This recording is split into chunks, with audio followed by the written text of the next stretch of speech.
something, just everything that you just said. Yeah, in the entrepreneurial business area, it's we don't wear suits and ties. Like the New Yorkers still do. Yeah. We gave that up with Steve Jobs, 30 years ago. And a lot of these really talented people I meet here who are California are surfers, and they're surfing with Portuguese, right? And they're loving the fact that you can live near the ocean, but they're also loving that Portugal is one concentrated country. It's not like several countries like France or Spain or Germany that are all broken up. Mm-hmm. And Portugal has a great ecosystem. I mean, the Startup Portugal and some of these other initiatives are frankly much better than most European countries. Mm-hmm.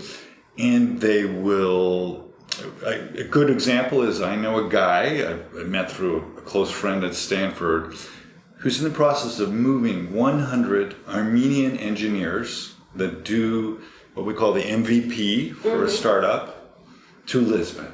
Oh, wow. Why? Because Lisbon's not next to the Soviet Union, right? It's not next to Russia. It's not next to war.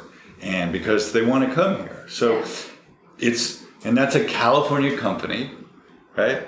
That has the California, leadership bringing talent from other parts of the world. Mm-hmm. And so I just think a lot more of that is going to happen. The size of the country was kind of shocking to me from the perspective of, in the U.S. I could never dream of talking to someone high in the government or someone hugely influential.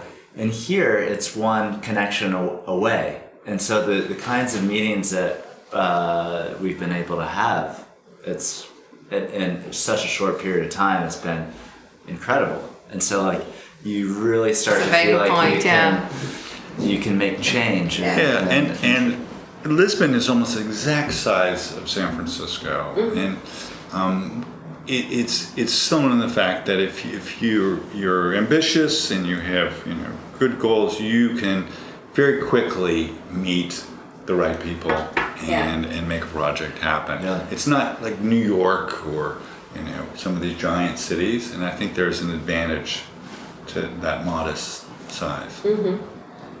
I think that brings me to, there's one sentence that you mentioned in one of your talks, that Redbridge aims to bring meaningful changes in both coasts, here and San Francisco.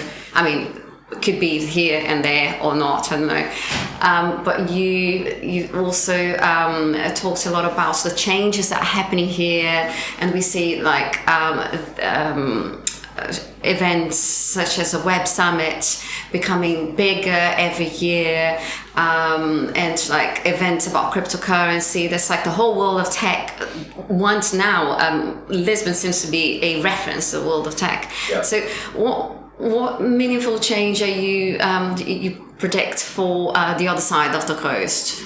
Well, we could learn a lot in the social realm, obviously. Mm-hmm. There's some huge, social problems, humanity problems. I mean, our homeless crisis, the cost of living, the drug crisis. The drug crisis. I believe a lot of it was created by corporations, pharmaceutical companies.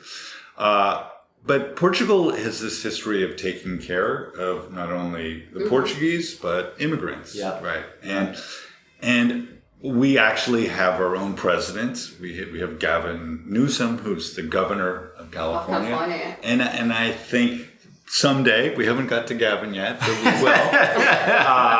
we will. We will have him over here, because I think there's so many on the social side that. But also, I think interestingly enough, and Nathan can maybe add to this. A lot of the entrepreneurism that happens in California and San Francisco are entrepreneurs. The government is actually terrible at supporting entrepreneurs, and the government is pretty good here. Yeah. Right? So I think we could learn from Startup Lisboa, Startup Portugal, even the larger ICEP, the larger government. It's terrible in America. Interesting. I didn't know. Okay. And as you're talking, from a cultural standpoint, I had a baby 11 months ago, and In Portugal. In Portugal. Portuguese the middle baby. of the pandemic, no? We're still locked down. There's a pandemic baby boom going on. But one of the things that I love that I don't get in San Francisco or really in the U.S. is just how friendly people are with your baby. Like walking down the street, and an old lady comes and she wants to touch my daughter, and I love it. And we've lost that caring, love, maybe even innocence in the U.S. And it's one of these it is parts of innate culture here that we can really learn from. I actually I think of Portugal as a high touch culture in terms of, you go to your local cafe, you have your café con pastel de nata, right? You have your little lunch spot, you have your park where you walk your dog. And the kiosk where you have your dinner. The kiosk, of course. The kiosk, That's my favorite part of Portugal. Nathan has his kiosk. I have my kiosk. Because it's right in front of a playground usually, so you can have your kid play whilst you have you're not allowed to coffee drink or in beer. public in the U.S. You have to drink in a bar. And so I mentioned I'm sort of this hybrid man. I'm in both places, and I do love California, and there are wonderful things about California and San Francisco. And California is a country, so I can go to our Sierra Nevada, I can ski, I can go all the way to almost Mexico, but we are in cars, right? And we've lost a lot of our humanity by spending too much time in cars. Yeah. John, so I know that besides the Redbridge, you also have a career as a speaker. There are lots of bits and bobs that you do, and you're much better at explaining than me. So can you tell us more about your line of work? Yeah, so originally a journalist. I have written 10 books. I wrote 2 bestsellers around computer hackers. Then I wrote 2 bestsellers with IDEO, which is kind of the world's leader in innovation and design thinking. Contributing editor for Playboy. That's another story for another day. Okay. No, let's explore it now. And 10 years ago, I started working with the Portuguese in San Francisco. So I lead seminars, sort of innovation discover seminars, and lucky to meet a great guy named Torben Rankin. And so I would work with Brazilians and people from Angola, Mozambique, and they brought me here 6 years ago to do major lectures for EDP and Galp. And I fell in love with Portugal. And then I started getting invited back for more lectures, and was invited to do a lecture in 20. Portuguese. Oh, okay. I know, in 20. Okay. In April of 20, and couldn't come because of the pandemic. And then I studied Portuguese, and then actually I started working with Brazilians in San Francisco. And about 5 months ago, I'm now able to do a 5-hour seminar in Portuguese. In Portuguese. And at the same exact time was when we created Redbridge. So by the end of this year, I will have taken 6 trips back and forth, starting in April of this year, to Lisbon and back to San Francisco. And we'll probably have done a dozen events, both San Francisco and here. So I'm sort of hybrid man. I'm like leading events back there, and then with Nathan's help, we have these big events here. I don't remember where I read it, but it was a study about a urbanist. I don't know if the name is urbanist, but someone that studied the urban construction, about the US, the mega cities, the mega highways, and how it destroyed the culture of cafes that were still quite big in the 40s, 50s. And people stopped walking, so they got into cars. So then the community also fade away with that movement of, the big avenues and the highways and so on. Yeah, and I feel it viscerally every time.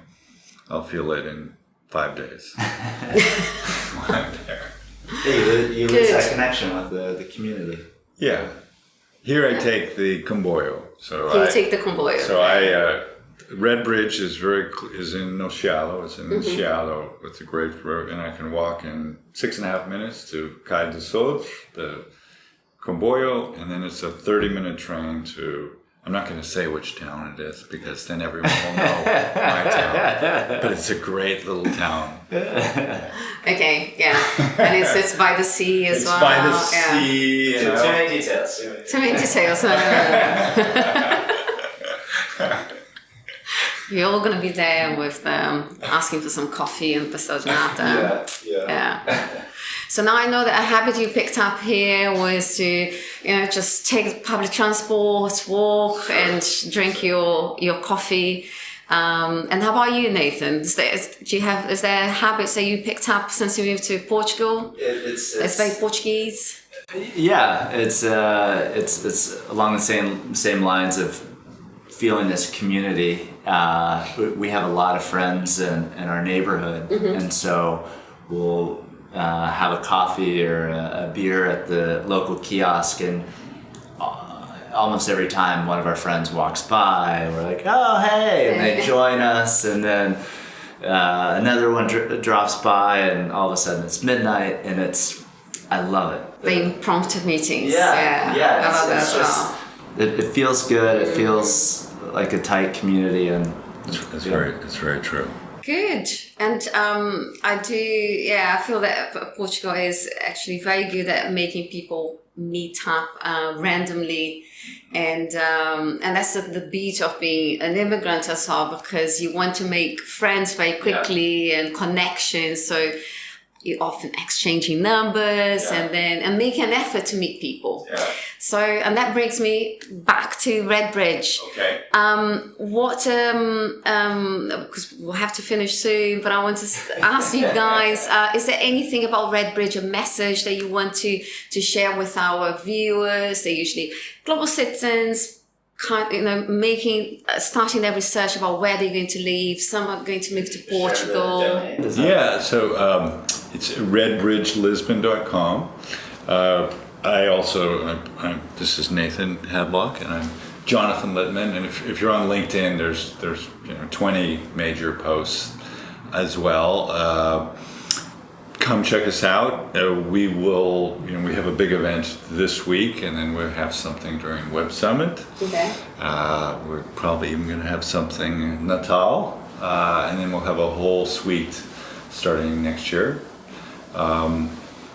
But it's growing, and we may even have a second palace next year. There's talk of having a second palace. That's exciting. One of the major trends that I'm seeing and excited about is that up until maybe the last 2 or 3 years, there's a lot of folks coming, ask the question, what can Portugal do for me? And over the last year and a half, in many conversations, I'm hearing, this is my new country. How can I be a good citizen? How can I make a positive impact? And so folks with that kind of mindset, that's really what drives us and what we're looking for.